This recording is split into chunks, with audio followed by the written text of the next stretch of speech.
धर्मपुर नाम के एक छोटे से गांव में विष्णु नाम का एक गरीब किसान रहता था। विष्णु बहुत ही मेहनती और ईमानदार था। उसके साथ उसका परिवार यानी कि बूढ़े माँ बाप, पत्नी और उसके बच्चे रहते थे। वो घर में अकेला ही कमाने वाला था और उसके पास बहुत ही कम खेती थी। फिर भी अपनी मेहनत से वह उसमें से अच्छा खासा मुनाफा कमा ही लेता था। एक बार बड़ी तूफानी बारिश हुई और खेती में बाढ़ आ गई। सारी फसल पानी में डूब गई। विष्णु इस बात से बड़ा चिंतित हो गया। वह सोचने लगा कि अब आगे क्या होगा और घर कैसे चलेगा। विष्णु दिन भर सोचता रहा। रात को भी वह ठीक से सो नहीं पाया। उस गांव में ज्यादातर किसान गरीब ही थे। वो या तो अपने खेतों में काम करते या फिर उस गांव के एक सेठ के पास जाकर उससे कर्जा लेते या सेठ के खेत में काम करते थे। उस गांव में वह एक ही सेठ था जिसके पास बहुत सारी जमीन थी और पैसा भी था, पर वह बड़ा ही कंजूस सेठ था और मतलबी भी था। विष्णु को सब पता था, पर उस सेठ के पास जाने के सिवा उसके पास कोई रास्ता नहीं था। फिर दूसरे दिन सुबह वह उस सेठ से मिलने चला जाता है और सेठ से कहता है, सेठ जी, आप तो जानते हैं कि खेत में बाढ़ आने से कितना नुकसान हो गया है। घर में मैं एक ही कमाने वाला हूँ। तनिक थोड़ा पैसा मिल जाता तो बड़ा उपकार होता आपका। आपके सिवा और कोनो सहारा नहीं है सरकार। अरे अरे ये क्या कर रहे हो विष्णु? तुम तो बहुत मेहनत करते हो। फिर से खेत में काम शुरू करो, उसमें क्या है? नहीं सेठ जी, पूरे खेत में पानी भरा पड़ा है। अब कुछ महीने तक कुछ भी नहीं उगा सकता हूँ। थोड़ा थोड़ा करके आपका पैसा लौटा दूंगा सरकार। फिर सेठ सोचता है कि इसे पैसे दूंगा तो ये जरूर लौटा देगा, क्योंकि विष्णु मेहनती है और कम जमीन होने के बावजूद भी अपनी मेहनत से 2 गुना कमा लेता है। क्यों ना इसे अपने ही खेत में काम पे रख लूं, तो 4 लोगों का काम यह अकेला ही करेगा।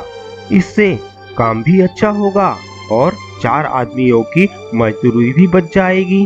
ये देखो विष्णु, पैसे तो मैं तुम्हें नहीं दूंगा और पहले से ही मजदूर खेत में काम कर रहे हैं। मैं तुम्हारी कोनो मदद नहीं कर सकता। ऐसा मत करो सरकार। मेरे 2 छोटे छोटे बच्चे हैं और बूढ़े माँ बाप भी। मैं कहाँ जाऊँगा सरकार। वो तुम्हारा देखो, इससे मुझे क्या मतलब है? फिर विष्णु दुखी होते हुए घर की तरफ चल पड़ता है। फिर उसकी नजरों के सामने अपने भूखे बच्चों का चेहरा आ जाता है। भूख से तड़पते माँ बाप नजरों के सामने आते हैं और उसके कदम वहीं रुक जाते हैं।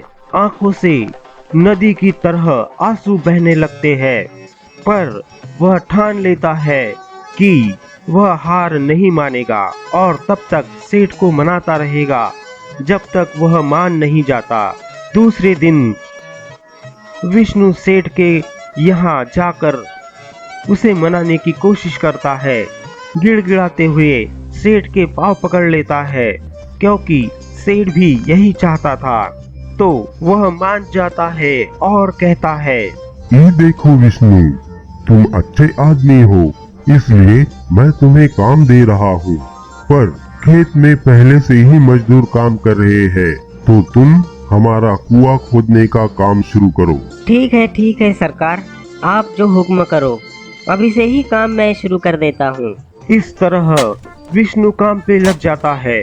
उसके साथ और भी 2 मजदूर कुआं खोदने का काम कर रहे होते हैं, पर सेठ कुछ दिनों के बाद उन दोनों मजदूरों को मना कर देता है। अब विष्णु अकेला ही कुआं खोदने लगता है, पर कभी सेठ से कोई शिकायत नहीं करता। जल्दी ही 2 महीनों में कुआं खोदने का काम पूरा हो जाता है। मोहनलाल सेठ बड़ा खुश हो जाता है, क्योंकि जो काम 2 मजदूर मिलके 4 महीनों में पूरा करने वाले थे, वह काम अकेले विष्णु ने 2 महीनों में पूरा कर दिया और सेठ की 2 महीने की मजदूरी का पैसा बचा लिया। फिर भी सेठ विष्णु को बुलाकर उसे बुरा भला कहते हैं और कल से काम पर आने की जरूरत नहीं ऐसा कहकर उसे अपमानित करते हुए निकाल देते हैं। अब विष्णु फिर से दुखी होता हुआ घर आता है और सोचता है कि कल फिर सेठ के पास जाकर माफी मांग लूंगा और सेठ को फिर से मनाऊंगा। इस तरह लगातार 2-3 दिन विष्णु सेठ के घर के चक्कर काटता है, पर उसका कोई फायदा नहीं होता। सेठ मानने को तैयार ही नहीं होता और सेठ विष्णु से पीछा छुड़ाने के लिए अपने पूरे परिवार को लेके तीर्थ यात्रा पर चला जाता है। इधर विष्णु रोज सेठ के घर के चक्कर काटता है, दिन भर सेठ की राह देखता है और शाम को घर चला जाता है। एक दिन शाम को विष्णु निकल ही रहा था कि विष्णु को घर के अंदर से कुछ गिरने की आवाज आती है। विष्णु खिड़की से झांकने लगता है तो घर में 3-4 चोर चोरी करते दिखाई देते हैं। वैसे ही विष्णु खिड़की से अंदर जाकर उन्हें रोकने की कोशिश करता है। विष्णु चोरों को मार मार के भगाता है, पर इसी हाथापाई में वह खुद भी घायल हो जाता है। उसके पैरों में बड़ी गहरी चोट लग जाती है। चोर तो भाग जाते हैं और विष्णु मदद की पुकार लगाता है। गांव के लोग आकर उसे इस हालत में उसके घर छोड़ देते हैं। फिर मोहनलाल सेठ और उसका परिवार घर लौट आता है। अरे विष्णु तो कहीं दिखाई नहीं दे रहा है। अच्छा हुआ जो इससे पीछा छूट गया। पर ये विष्णु इतनी आसानी से तो पीछा छोड़ने वालों में से नहीं है। फिर ये आया क्यों नहीं? जरूर कोनो बात है।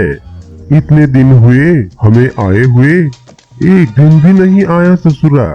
जरूर इसे कहीं काम मिल गया होगा।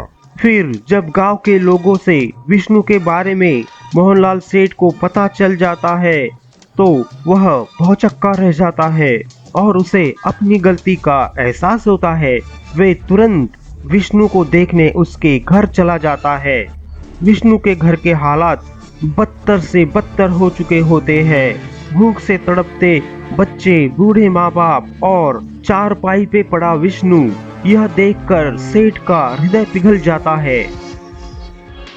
मुझे माफ कर दो विष्णु, मेरी मति मारी गई थी जो तुमको समझ नहीं पाया।